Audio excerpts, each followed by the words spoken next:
André Léoty, 10 ans, planté dans le soleil devant le portail de la maison d'Hélène et de Léon, le 17 août 1934, un peu avant 4 heures de l'après-midi, est le fils inconnu de ce père inconnu. Ce fils revient de la gare de Figeac, d'où est parti le train de Paris qui emporte Gabrielle, sa mère. Sa mère, ce père, ce fils. Il sait aussi la différence entre l'adjectif possessif pour sa mère et l'adjectif démonstratif pour ce père et ce fils. Léon dirait que ce n'est pas la même musique, pas du tout, ou pas la même chanson. À l'école, le maître fait réciter des listes, toutes les listes de la grammaire, et André ne se trompe jamais, surtout avec son maître de CM1 qui l'aura encore pendant tout le CM2. Le maître, le CM2, les listes, inconnu, ce père, fils inconnu. André respire un grand coup, comme Hélène dit qu'il faut faire quand les ratons laveurs vous mordent le cœur. Hélène a aussi ses expressions, et il les retient toutes parce qu'elles riment. La rime est un jeu entre Hélène et lui. Elle sait des fables de La Fontaine qu'elle a continué à apprendre, même après l'école et le certificat. Hélène a son certificat, pas Léon. Gabrielle est infirmière. Elle a été infirmière longtemps à Aurillac, dans le Cantal, où on ne va jamais, mais pas à Paris. André ne comprend pas bien quel est le métier de sa mère à Paris. On l'entend parler du bureau, du dépôt, du magasin. Il ne la voit pas soigner des gens. Hélène, oui, mais pas Gabrielle. La pensée de Gabrielle, de son parfum pointu, du train, du quai, tourne derrière ses yeux. Il s'appuie au portail, les épaules, le dos, les fesses. Il se gîte contre le portail tiède, sous le platane qui l'enveloppe dans son ombre douce. Il pense au CM2, au maître. Les ratons laveurs se calment. Pas de ratons laveurs dans les fables de La Fontaine qu'il dit avec Hélène à sa suite, en chœur ou en duo. Ce livre, Histoire du fils, André, c'est le fils. Bon. Il est en effet à l'épicentre de... Vous avez dit charnière, je dis volontiers à l'épicentre parce que j'ai volontiers la métaphore sismique ou volcanique à la bouche, venant d'où je viens, sachant que le Cantal est un volcan. Donc André est au centre, il est à la source de cette histoire. André est un personnage, mais je ne l'invente pas. Je n'invente rien, moi. Hein. Je réinvente.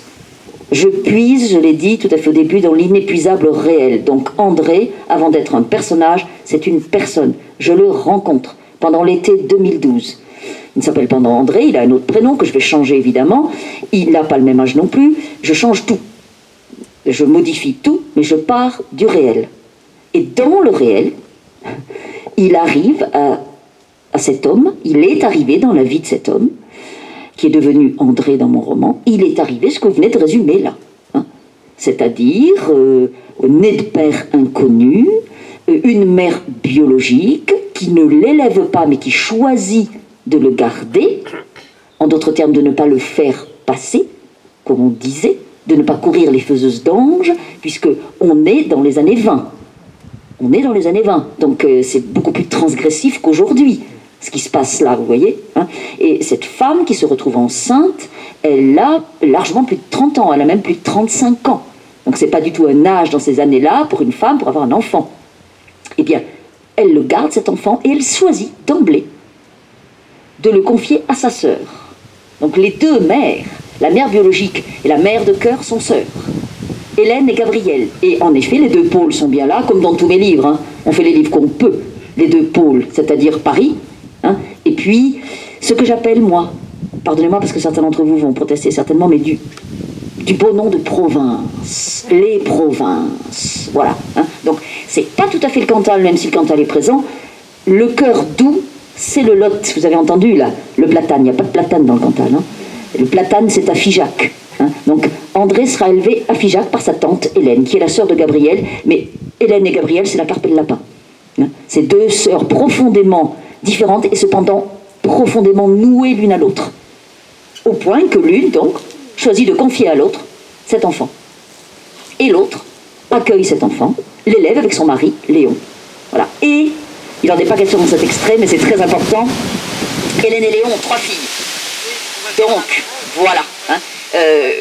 Et si vous voulez, André, donc, je l'appelle ainsi, je le prénomme ainsi dans le roman, André commence comme ça. Donc il commence avec un préfixe négatif quand même.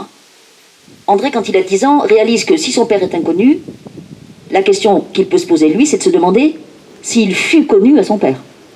Est-il aussi un fils inconnu pour son père? Son père sait-il qu'il existe?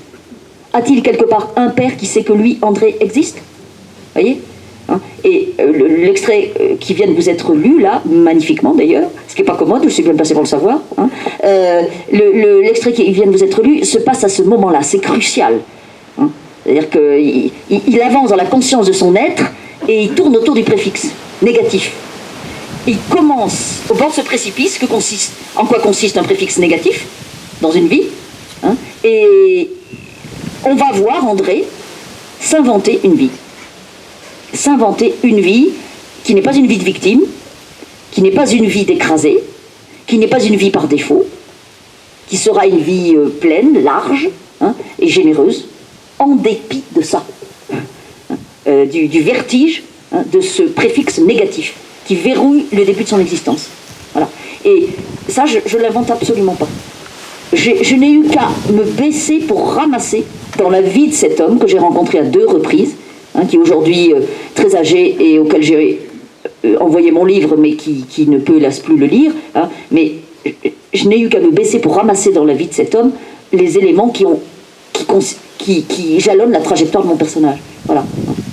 Et en effet, il est à l'intersection de toutes ces lignes de tension que vous venez de citer, lesquelles lignes de tension traversent souvent nos existences et avec lesquelles nous nous arrangeons comme nous pouvons.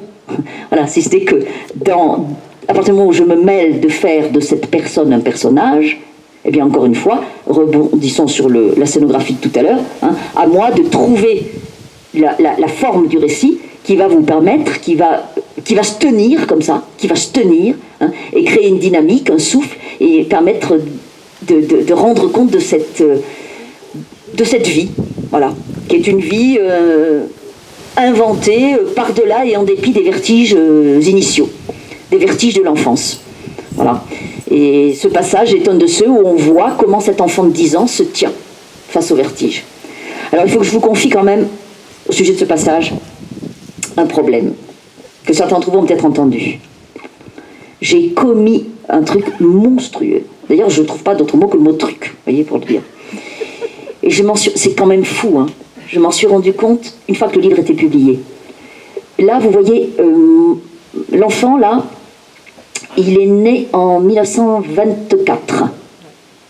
Il a 10 ans. On est en 1934. Et bien en 1934, CM1, CM2, niet. Ça n'existe pas. Je peux vous assurer que quand j'ai eu le livre entre les mains, en juin, enfin mai même, j'ai eu le livre entre les mains. J'étais confinée dans le Cantal, j'avais le livre entre les mains. Je le feuillette, du coup, je tombe là-dessus, je me dis, mais c'est pas vrai, t'as fait ça? Alors, certains d'entre vous auront peut-être la chance d'avoir un des livres réimprimé, parce que dès que je m'en suis aperçue, j'ai dit, s'il y a une réimpression, on change, bien sûr. J'ai réécrit. Mais pour l'instant, c'est encore CM1, CM2 qui traînent partout. C'est un anachronisme monstrueux. Monstrueux. Moi-même, à l'oreille, ça m'accroche, quoi. Voilà. On disait court moyen, vous voyez, enfin, voilà, mais on disait jamais de la vie. Je sais pas comment j'ai pu faire une chose pareille. Je sais pas. Mais tant mieux si vous l'avez pas entendu, mais moi je n'entends plus que ça, je vous assure. Oh, c'est horrible. Et en même temps, ce passage est un passage crucial, essentiel. Il est très symbolique, si vous voulez, de cette capacité de cet enfant de 10 ans à prendre en main les choses et à sauter comme ça avec une belle énergie à pieds joints par-dessus le gouffre du préfixe négatif qui verrouille le début de son existence. Parce que c'est quand même ça.